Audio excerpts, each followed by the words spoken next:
Hi, very glad to see you on the channel. Before you start listening to the story, write in the comments whether you like the voice on the video. I always believed I was enough. I believed that my devotion as a husband and father would be the anchor that held our family together. Yet, over time, I began to notice a subtle erosion in the foundation of my identity. At first, it was just a few offhand comments that stung like shards of glass, barely noticeable in the grand scheme of our daily routine. I brushed them off, telling myself I was overthinking things. But deep down, I knew something was terribly wrong. The moment that opened my eyes came on an unusually cool evening at a family gathering. It was supposed to be a joyful celebration, an evening filled with laughter, shared stories, and warm embraces. I had prepared my famous roast, and our small circle of relatives and close friends were buzzing with excitement.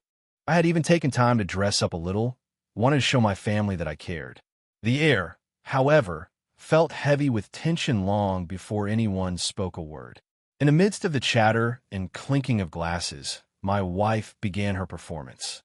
With an air of casual superiority, she recounted the details of her day as if it were a grand spectacle. I listened as she boasted about her new connections and exclusive assignments, and my heart pounded with a mixture of pride and unease. The conversation shifted when she mentioned her latest interview, an interview that she had described as covering pre-game events for a major sports event. I was proud of her, but an inexplicable pit of dread began to form in my stomach. Then, in front of everyone, she turned her remarks into a series of biting jokes at my expense. "Oh, some of us were too busy handling household matters to enjoy the VIP treatment," she quipped loudly, her tone laced with mockery. Laughter erupted around the table, and I felt my cheeks burn with humiliation. I could barely hear my own thoughts amidst the din of laughter and clinking cutlery. In that moment, I questioned every sacrifice I had made, every sleepless night spent keeping our home in order. Was my worth truly measured by my inability to garner the same recognition that she so effortlessly attracted? My mind raced as I sat there frozen. I recalled quiet mornings when her words, though not overtly cruel, had gradually chipped away at my confidence. Each sarcastic remark, every slight remark about my unremarkable contributions, built up into a wall that I could no longer ignore.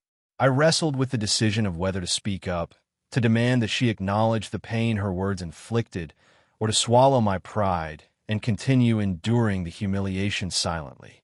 I felt the eyes of our guests on me, a mixture of pity, confusion, and silent judgment. I tried to muster a smile, to pretend that I was simply the quiet, content man they had always known. But inside, my heart screamed for validation, for respect, for the acknowledgement that I deserved better. My thoughts tumbled in a chaotic swirl. How long can I remain invisible? When will my voice matter? In that charged silence, I realized that the wounds she inflicted were not just scars on my soul, but a clarion call to reclaim my dignity. The day had started with a sense of dread I couldn't shake, as if the air itself whispered that something was terribly off. I had joined a small gathering of friends at our local diner, a place where I'd once felt the warmth of camaraderie and acceptance. But now, every friendly smile seemed laced with expectation of my impending humiliation. My wife arrived with her usual aura of self-importance, her eyes gleaming with a secret amusement.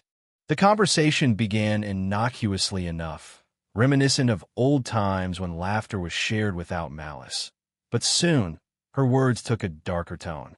As we sat around a long table, the chatter swirling about trivial matters, she casually started recounting an incident from work, deliberately emphasizing the contrast between her glamorous assignments and my so-called mundane daily life.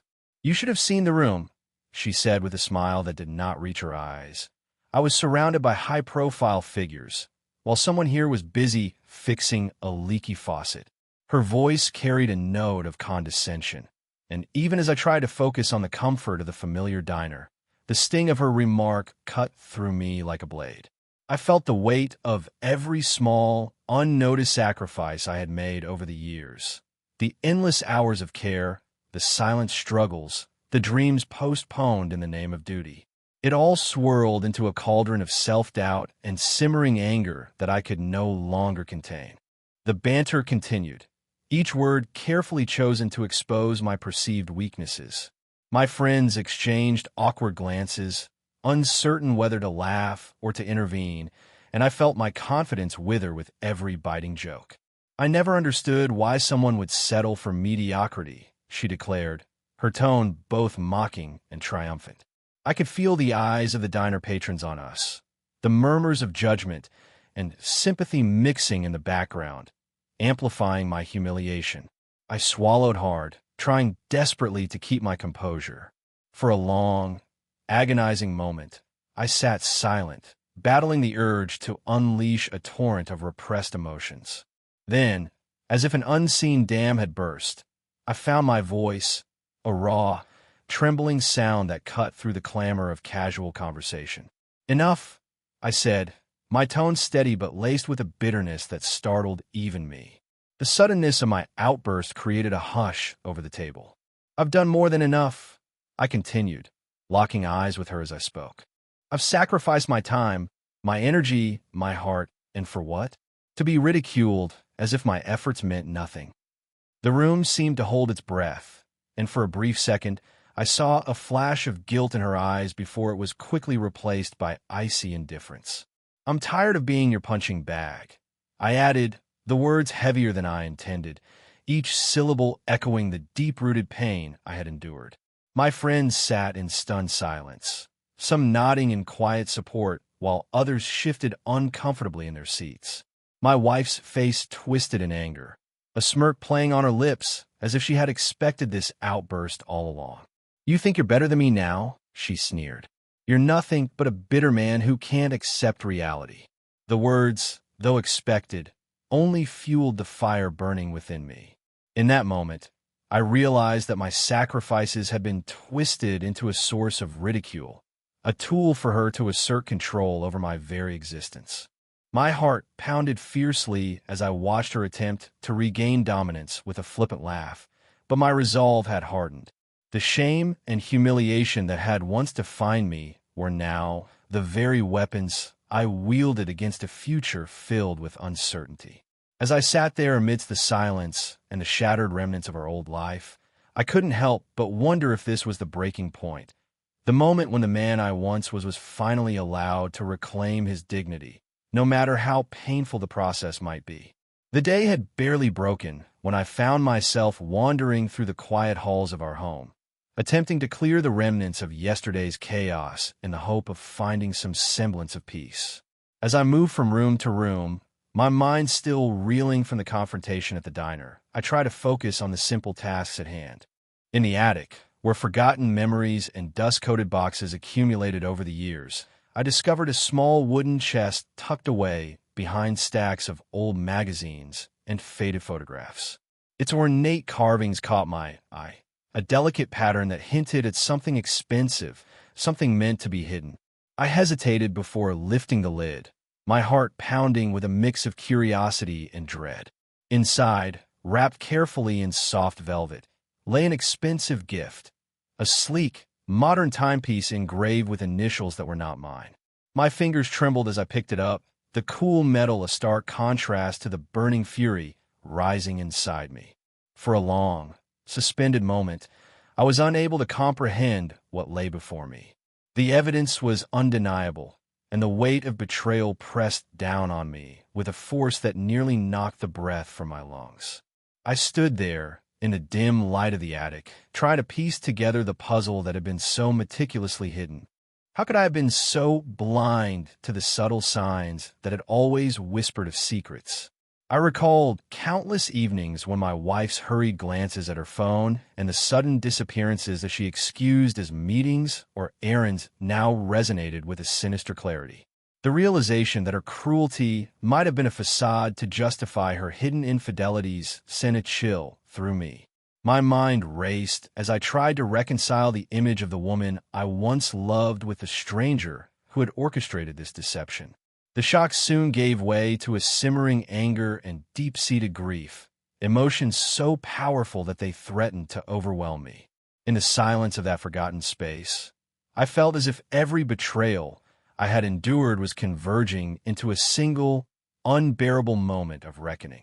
I whispered to myself, "How long have you been lying?" The sound of my own voice seemed alien, a stark reminder of the countless times I had doubted my worth. With the timepiece clutched tightly in my hand, I made a decision. I would not allow my emotions to spur me into a rash confrontation. Instead, I resolved to gather the undeniable proof that would expose her treachery once and for all. I carefully replaced the timepiece in its velvet cradle, as if preserving a relic of the painful truth, and closed the lid with a finality that echoed through my soul. I knew that the road ahead would be fraught with heartache and difficult decisions, yet the clarity of the moment left no room for further denial. Every whispered lie, every cold dismissal of my sacrifices, now formed a pattern that could no longer be ignored. The discovery in that dusty attic marked a turning point, a silent vow that I would no longer be the victim of someone who had made a mockery of our shared life. I realized that the path to reclaiming my dignity lay not in confrontation born of fury, but in a carefully orchestrated revelation of the truth. With a deep, steadying breath, I resolved to document every piece of evidence, to leave no stone unturned.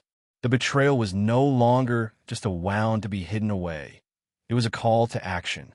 And as I descended from the attic, a tumult of emotions simmering beneath my calm exterior, I knew that the days ahead would be defined by a singular, relentless pursuit, the pursuit of justice for a life betrayed.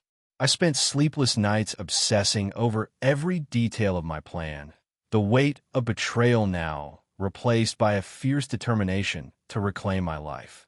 I knew that exposing her deception would require careful, calculated steps, and so I set out to transform my newfound resolve into a strategy that would leave no room for doubt.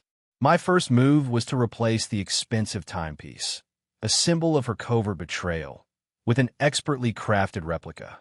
I had spent hours researching counterfeit craftsmanship, contacting a discreet artisan who specialized in such work. When I finally held the fake in my hands, its intricate design nearly identical to the original, I felt a shiver of satisfaction. I placed it back in the box with the precision of a surgeon, ensuring that not a single detail would betray my intervention.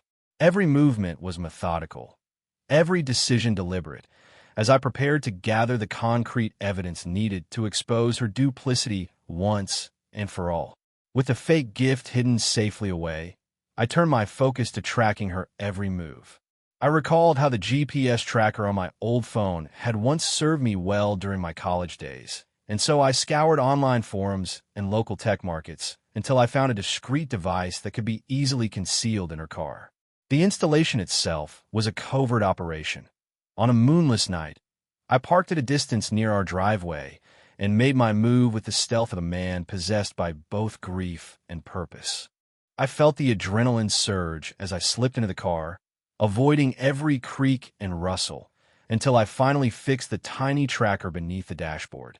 "This is the beginning of the end," I muttered under my breath, the words echoing in the silent night. Every day thereafter was a careful dance of observation and calculated risk. I began monitoring her routes, noting the time she left and returned, and correlating them with mysterious absences and late-night rendezvous. My anxiety was ever present, a constant reminder of the fragile balance between vigilance and obsession. Yet I pressed on, driven by a desire to reveal the truth. I kept a meticulous journal, recording each detail with a mix of cold analysis and raw emotion, each entry a testament to the growing evidence of her betrayal. There were moments when I almost faltered, when the fear of being discovered threatened to undo all that I had worked for, but I steeled myself with the thought that this was not about revenge alone. It was about reclaiming my identity and proving that I was more than the sum of my sacrifices. "Keep going," I would whisper to myself during long nights of solitary surveillance. "Justice will come, and you will be heard." I also reached out to a trusted friend who had once been a confidant during my darkest hours. In hushed conversations over the phone, I shared my plan in fragments, careful not to reveal too much, but enough to gain a semblance of support. "You deserve the truth," he assured me, his voice firm yet empathetic. His words bolstered my resolve, even as I balanced on the razor's edge between meticulous planning and raw, burning anger.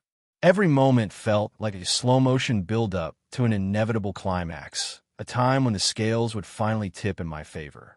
I envisioned the day when all the evidence would be laid bare, when her carefully constructed facade would crumble under the weight of undeniable truth. With every stealthy check of the tracker's data and every careful note in my journal, I inched closer to that moment of reckoning. I was no longer a passive victim. I had become a man transformed by betrayal, determined to unmask the lies that had defined my life for far too long. The tension was palpable, each passing day a reminder that my future and the restoration of my dignity depended on the success of this dangerous, solitary mission. The evening had an almost surreal quality as I made my way to the upscale restaurant where she had arranged to meet him, the air thick with the anticipation of what was to come. Every step felt heavy with the burden of betrayal and the mounting need for resolution. I arrived early and chose a secluded table near the entrance, my eyes scanning the room as I rehearsed the confrontation in my mind. The soft murmur of conversations and the clinking of cutlery blended into an indistinct background noise as I focused solely on the unfolding drama that would soon take center stage. I watched as she arrived, radiating a self-assured confidence that belied the secrets she harbored, and she did not take long to join her companion, a man whose every gesture spoke of familiarity and intimacy. I sat quietly, recording every detail in my mind. The way they exchanged knowing glances, the subtle brush of hands over the table, and the gift she had received, a small, elegantly wrapped box that he had presented with a flourish that suggested more than just friendship. The sight ignited a fierce storm of emotions inside me, a cocktail of anger, hurt, and an almost numbing resolve. As they engaged in quiet conversation, punctuated by laughter and tender touches, I felt the cold certainty of betrayal seep into every fiber of my being. My heart pounded as I rose from my seat and began to approach their table with deliberate calm, each step echoing the finality of my decision. The restaurant fell into a hush as I reached the table, and for a moment, time seemed to stretch interminably. I took a deep breath and calmly sat down across from them, my presence disrupting the intimate bubble they had created. Their eyes widened in shock, and silence reigned as I gathered my thoughts before speaking. "I have been watching, and I have all the evidence I need," I said, my voice steady but laced with an intensity that could not be ignored. All those little lies, the excuses, and every moment I doubted myself have led to this point. I paused, letting my words sink into the stunned silence that followed. Her face drained of color, and for a moment, she looked as if she were searching for a way to speak, any way to deflect the undeniable truth. "You thought you could hide behind your charm and eloquence, but I know the truth now," I continued, my gaze unwavering as I spoke directly to her. "Your secrets are laid bare before everyone here, and there's nowhere left to run." The man beside her shifted uncomfortably, and the quiet murmur of whispers from nearby tables only amplified the gravity of the situation.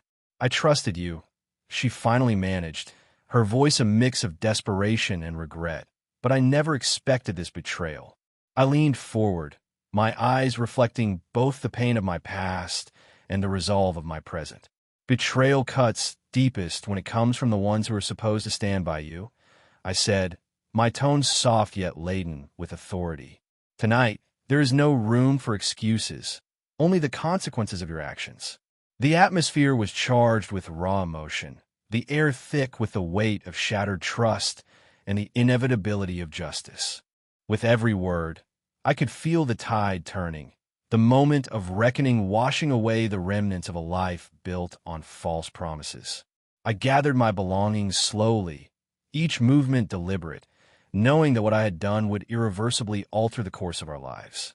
As I stepped out of the restaurant, the cool night air felt like a balm on my scorched heart, a bittersweet reminder that I had taken the first step toward reclaiming my dignity, even as I bore the scars of the confrontation.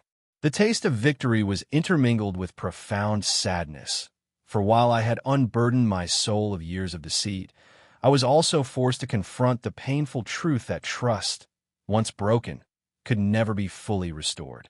The drive home felt like a blur of neon lights and distant memories as I tried to process the tumult of the evening, each mile marking the slow journey from shattered trust to a tentative sense of clarity.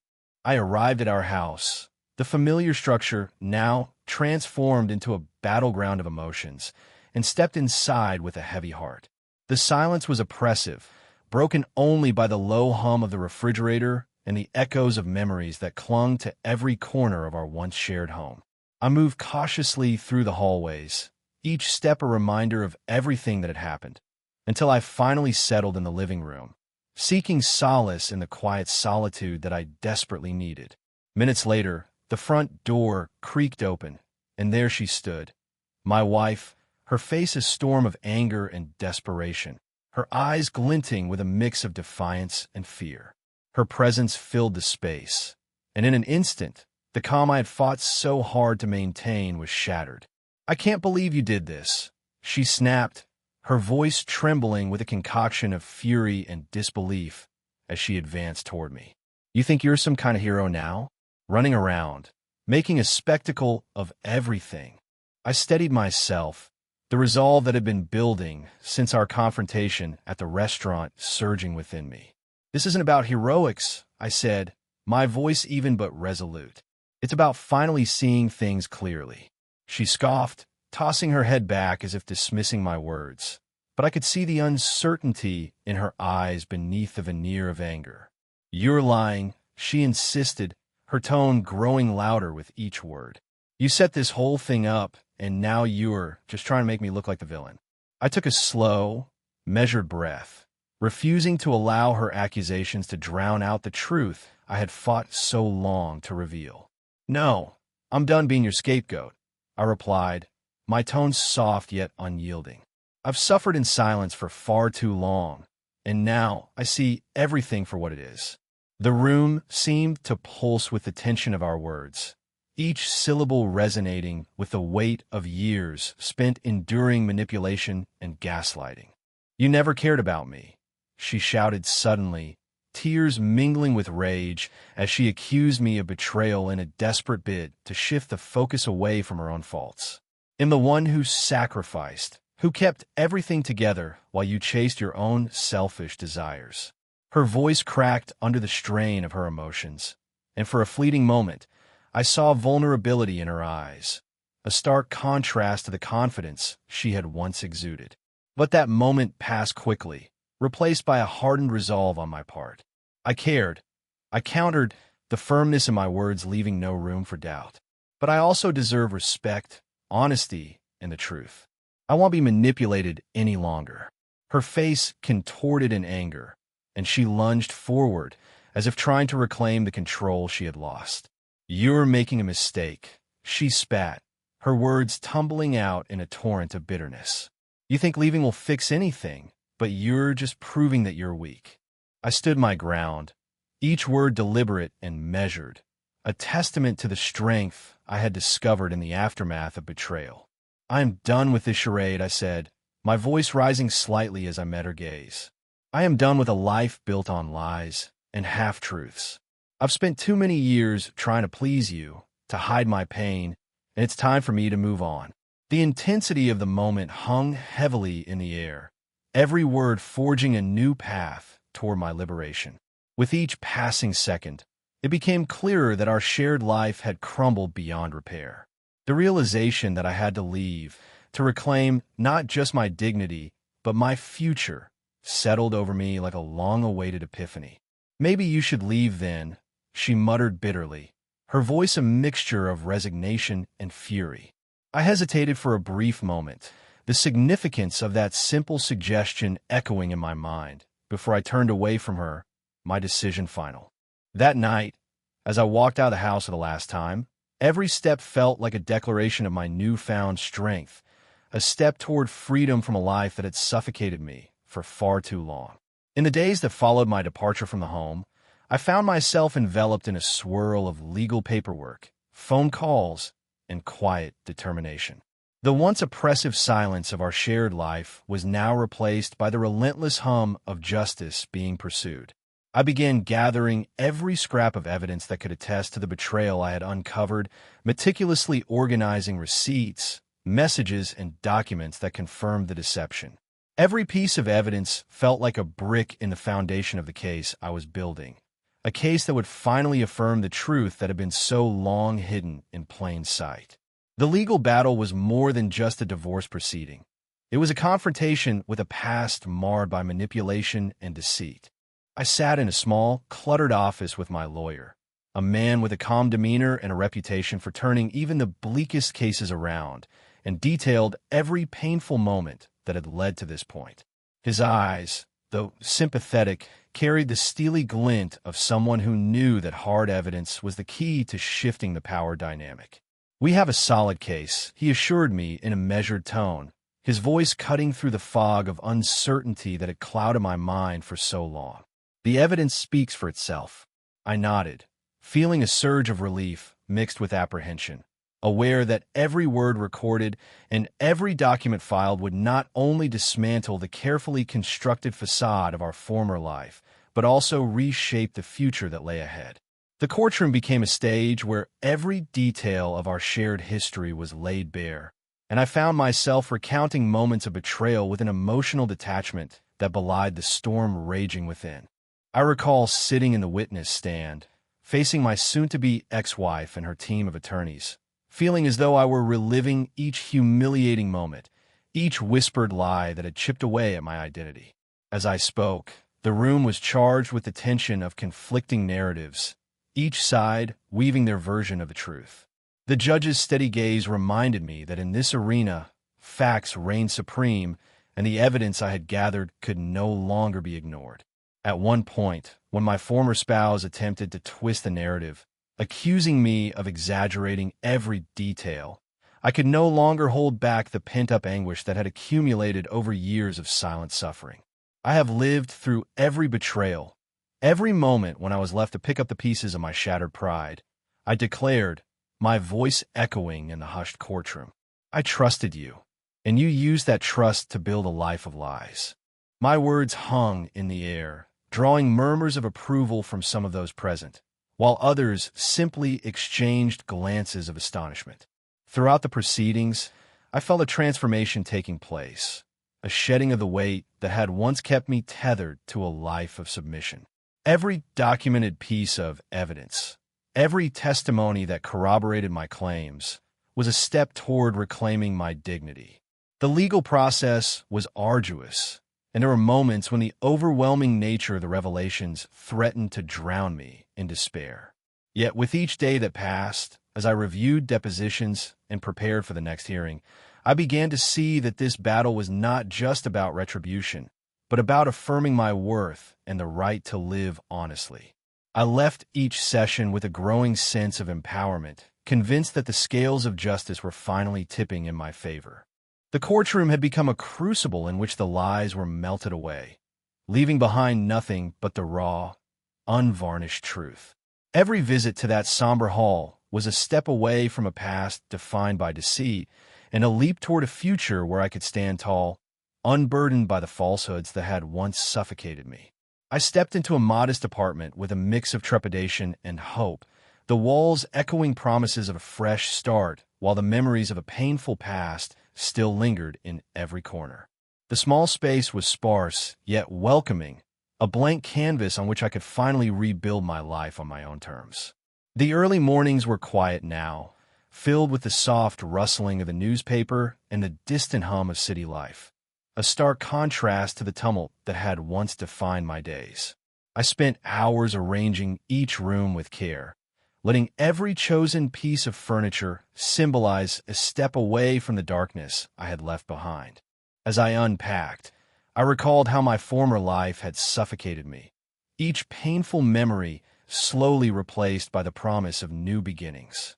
I began reconnecting with my career, a long-forgotten passion that had taken a back seat for the sake of keeping the peace.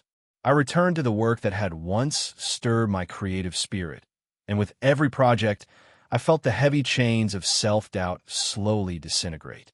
My colleagues, too, noticed the transformation, a renewed vigor that shone through my work and a quiet confidence that spoke volumes about the person I was becoming.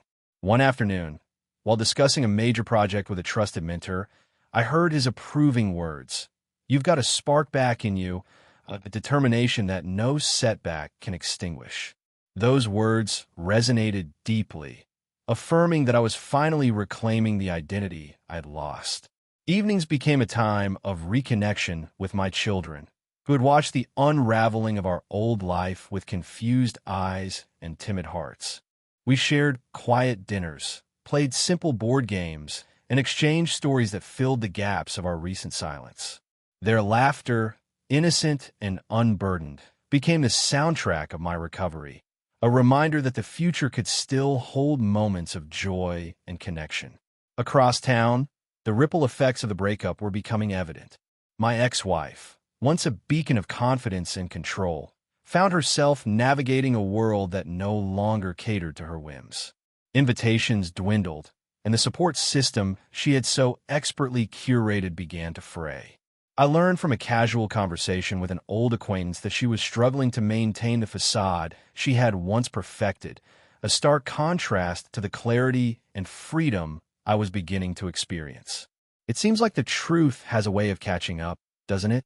An acquaintance remarked during a chance meeting at a local cafe, his tone a mixture of sympathy and quiet satisfaction. Those words, though not spoken directly to me, confirmed that my decision to leave had not only freed me, but had also started to unravel the web of deceit she had so meticulously spun. Despite the challenges of starting over, managing finances, establishing routines, and grappling with the lingering echoes of a shared past, I embraced each hurdle as a necessary step toward my own renaissance. I found solace in the small victories, a successful presentation at work, a heartfelt conversation with my children, and even quiet moments of reflection on a park bench under a sky filled with promise. Late one night, as I sat on the balcony with a warm cup of coffee, I realized that leaving had been the best decision I ever made.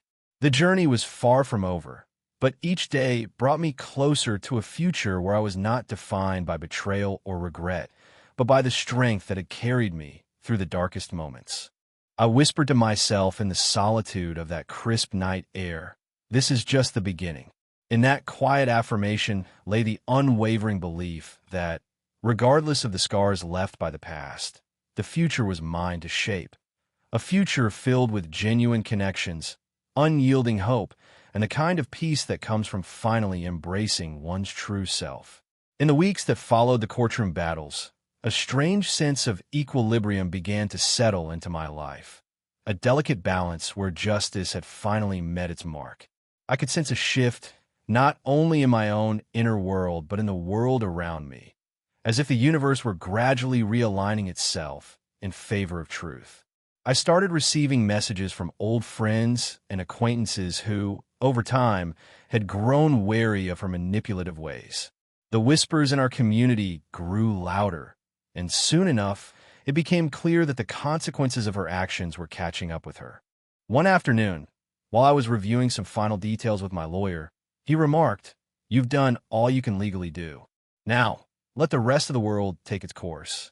I nodded in agreement, knowing that true justice was about more than just winning a case. It was about restoring balance and ensuring that those who had hurt others eventually paid the price for their deceit. My ex-wife, once the epitome of control and glamour, was now facing a cascade of setbacks. Her professional life had taken a nosedive, and the networks and sponsors that had once eagerly lined up to work with her began to distance themselves.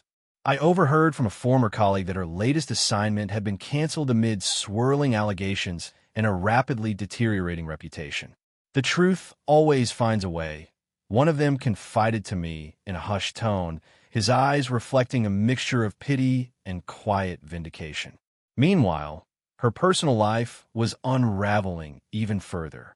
The man who had once been her confidant and lover had left her without a word, unable to withstand the relentless scrutiny and fallout of her actions. Even her closest friends started to withdraw, leaving her isolated in a storm of public censure. I couldn't help but feel a bittersweet satisfaction, not born of malice, but of a deep-seated belief that the scales of justice had finally tipped in my favor. Each day, I received updates from the legal team confirming that every piece of evidence had dismantled her carefully constructed facade. The courtroom victories were now echoed in everyday conversations, and even strangers seemed to look at her with a mixture of disbelief and disapproval. "I always knew things would turn around for you," a sympathetic neighbor said one evening as we chatted on our stoop, his voice gentle and reassuring. That night, as I sat on my balcony overlooking the quiet street, I reflected on the tumultuous journey that had brought me to this point. The relentless pursuit of truth and dignity had not only liberated me from the confines of a toxic relationship, but had also paved the way for a future where I could finally rebuild my life with integrity and purpose. In the glow of the streetlights, I felt a profound sense of closure. The scars of the past were still there, reminders of battles fought and lessons learned, but they no longer defined me. Instead, they fueled my determination to live authentically and honor the strength it took to walk away. I began to embrace the opportunities that had opened up, new projects at work, deeper connections with old friends, and a renewed commitment to the community that had supported me through it all. The legal battle was now behind me, and the verdict of justice had resonated far beyond the courtroom walls. I found solace in the fact that every person who had doubted my worth was now witnessing the transformation of a man who had risen from the ashes of betrayal. "Your perseverance has made all the difference," my lawyer once told me in a final conversation, his tone both congratulatory and reflective. And as I moved forward, I carried with me the quiet knowledge that while the journey had been arduous, the path to true redemption was one paved with truth, accountability, and the courage to stand alone. In that moment, as the night deepened and the city settled into a gentle lull, I felt the weight of my past lift, replaced by a hopeful anticipation of a future that promised not just survival, but a thriving, well-deserved peace. Thank you for listening to the end. I hope you enjoyed it very much. Don't forget to give a like and tell us in the comments what you would do in such a situation.